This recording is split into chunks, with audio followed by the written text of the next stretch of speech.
Hello बच्चों, let's read the question. The question is, consider a planet in some solar system which has a mass double the mass of the earth. The density equal to the average density of the earth. ठीक है, तो दोनों की density आपकी equal है. An object weighing mass W on the earth will weight. ठीक है, तो हमको बताना है उस प्लेनेट पे उसका कितना वेट होगा अगर उसका वेट W है हमारे अर्थ पे. तो लेट अस अंडरस्टैंड कैसे करेंगे इस क्वेश्चन को. तो now the key concept that we are going to use here is, यहाँ पे जो हमारा की कॉन्सेप्ट हम यूज करेंगे, हमारे पास एक्सेलरेशन ड्यू टू ग्रेविटी होता है which is g is equal to capital G M upon r square. ठीक है, आर क्या है? R is the radius of जो भी हमारा प्लेनेट है या फिर अर्थ है. तो हमारे पास जो ग्रेविटेशन ड्यू टू हमारा जो एक्सेलरेशन ड्यू टू ग्रेविटी है वो हमको पता है G M upon r square होता है. नाउ फ्रॉम क्वेश्चन हमें ऑल्सो एक और चीज है कि दोनों का हमें डेंसिटी यहाँ पे दे रखी है इक्वल है. If the density is equal, so we can say that कि density of earth is equal to density of that planet, which is nothing. तो density क्या होता है? mass upon volume. तो mass upon volume we can say that कि mass of earth divided by हमारा volume of earth, that is 4/3 pi r of earth का cube, क्योंकि हमारा वो स्पेयर होता है, and which is equal to mass of that planet divided by 4/3 pi r of planet का cube. तो यहां से हमें क्या मिल गया?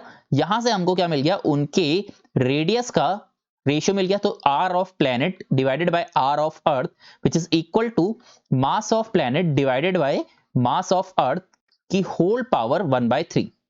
ठीक है, अब हमको इतना ऐसे पता चल गया. Now we want to find the हमारा वेट का. ठीक है, तो वेट का हमें यहाँ पे रिलेशन निकालना है. So how can we do this? Therefore what we can say कि हमारा जो वेट है, weight in the planet divided by weight on the earth will be equal to, weight क्या होता है? M into g. तो मास इंटू आपका gravity in planet divided by mass, हमारा सिंस क्या है दोनों में हमें दे रखा है सेम है, तो मास अपॉन ग्रेविटी इन अर्थ. ठीक है, तो यहां से मास हमारा कैंसिल हो जाएगा, तो हमारे पास आ जाएगा gravity in planet divided by gravity in earth. Now we can say that gravity in planet is equal to mass in planet multiplied by divided by हमारा radius of curvature in planet का square multiplied by हमारे पास gravity in अर्थ क्या हो जाएगा? मास इन अर्थ, और वो हमारा जो आर है वो ऊपर चला जाएगा का square.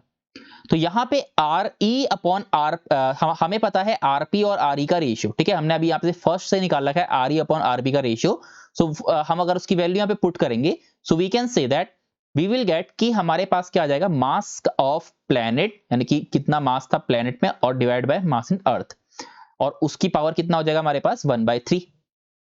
Now on solving these two we will get 2 की पावर 1/3. क्यों? क्योंकि हमको दे रखा है क्वेश्चन में कि हमारा जो मास है, mass is double the mass of the earth.